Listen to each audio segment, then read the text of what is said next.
It was a legendary escape from a place that was supposed to be inescapable. 55 years ago this month, three men pulled off the impossible, breaking out of Alcatraz. For over 60 years, it was the ultimate cold case.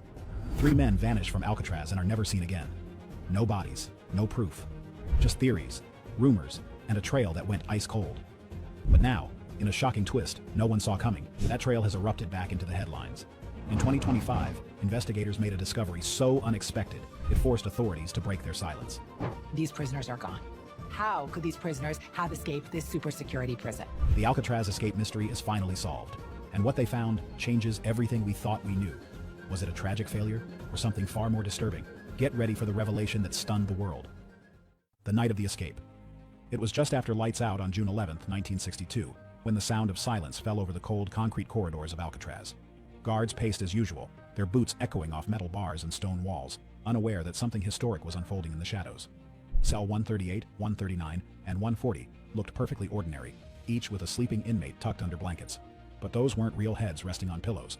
They were decoys, carefully crafted from soap, toilet paper, and real human hair glued into place. The real men were already gone. Frank Morris, along with John and Clarence Anglin, had spent months preparing for this night. Every evening, they chipped away at the back of their cells using improvised tools, spoons stolen from the cafeteria and a drill motor made from a vacuum cleaner. Behind the walls, an unused utility corridor gave them a way to move undetected. They used it to access a makeshift workshop above the cell block where they assembled their escape equipment, a raft and life vests stitched together from more than 50 stolen raincoats. This wasn't some wild, impulsive move. It was coordinated, calculated, and methodical. They had studied guard routines, tides, and timing. They even left behind a fake vent grill held in place with toothpaste to hide the damage each day. Frank Morris, the alleged mastermind, was no ordinary inmate. He had an IQ of 133 and a long history of bank robberies and prison breaks. The Anglin brothers, skilled swimmers raised on the rivers of Florida, were just as determined. That night, under the cover of darkness and heavy fog, they squeezed through the holes behind their cells, climbed a vertical shaft, and reached the prison roof. From there, they scaled down drain pipes, crossed the prison yard, and climbed two 12-foot fences topped with barbed wire. Finally, they reached the shoreline. With guards distracted and no searchlights sweeping their route, they inflated their raincoat raft using a stolen accordion as a bellows. Then, they vanished. By morning, the alarm sounded. Guards quickly discovered the dummy heads and gaping holes in the cell walls. A search was launched instantly. Helicopters swept the bay. Coast Guard boats scoured the choppy waters between Alcatraz and San Francisco. The prison was locked down. For days, the search continued, but there was no sign of the escapees. No bodies, no confirmed sightings. Just a few items later found floating near Angel Island: a paddle, some life jackets, a wallet allegedly containing photos of the Anglin family. The official conclusion? They drowned. The San Francisco Bay's waters were cold, the currents unforgiving, and the distance nearly impossible to swim, especially at night. The FBI eventually closed the case in 1979, saying the men could not have survived, but the U.S. Marshal Service never agreed. They kept the case open, quietly monitoring tips, leads, and strange stories from across the world. What made this escape so legendary wasn't just the planning or the execution, it was the question that lingered for decades. Did they make it? Books, documentaries, and even a Clint Eastwood movie were made about the escape. Everyone had a theory. Some believed the trio made it to freedom and started new lives in South America.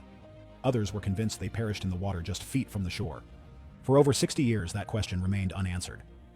But in 2025, something would finally break the silence. Something that changed everything we thought we knew about that foggy June night. Ghosts in the current. The story should have ended in 1962. 3 prisoners escape a maximum security island prison and vanish into the night. No confirmed sightings, no definitive evidence of survival. It should have been over, but it wasn't.